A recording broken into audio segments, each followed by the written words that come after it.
Assalamualaikum warahmatullahi wabarakatuh.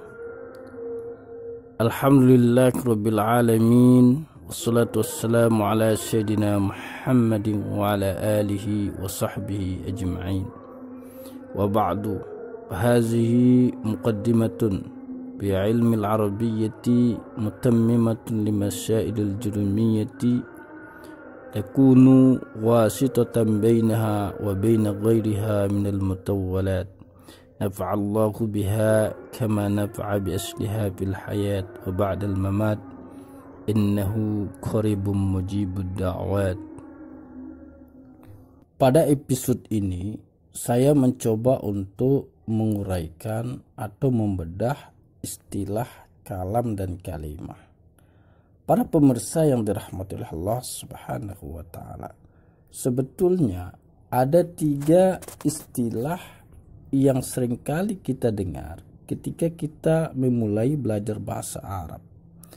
Yang pertama adalah istilah kalam, kemudian yang kedua adalah kalim, dan yang ketiga adalah kalimah atau kalimat. Para pemirsa yang dirahmati oleh Allah Subhanahu wa Ta'ala, kalam indan nuhat atau menurut pakar nahu adalah lapas yang tersusun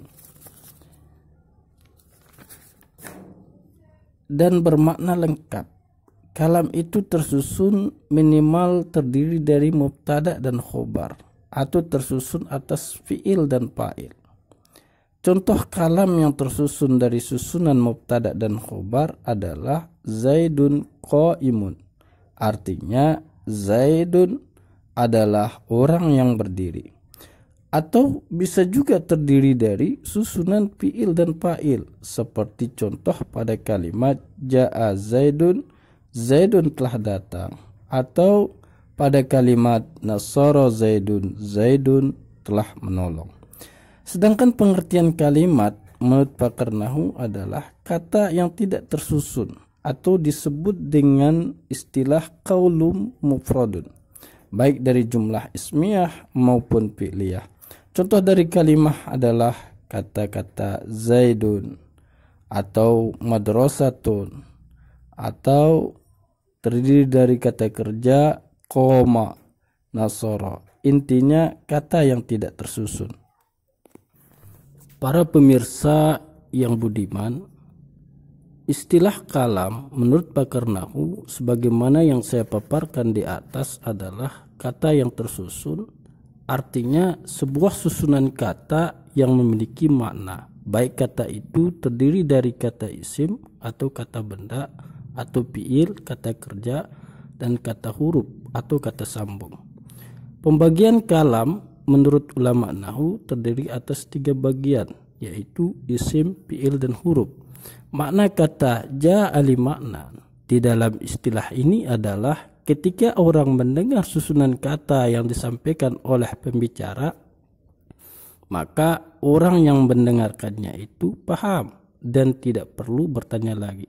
Contoh misalkan ketika saya mengucapkan susunan kata seperti kata Zaidun qaimun atau Nasara Zaidun, maka orang yang mendengarkannya itu memahaminya.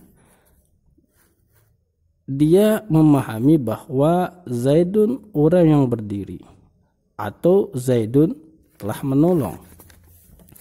Maka orang yang mendengarkannya itu tidak perlu mempertanyakan apa yang saya ucapkan karena dia memahaminya.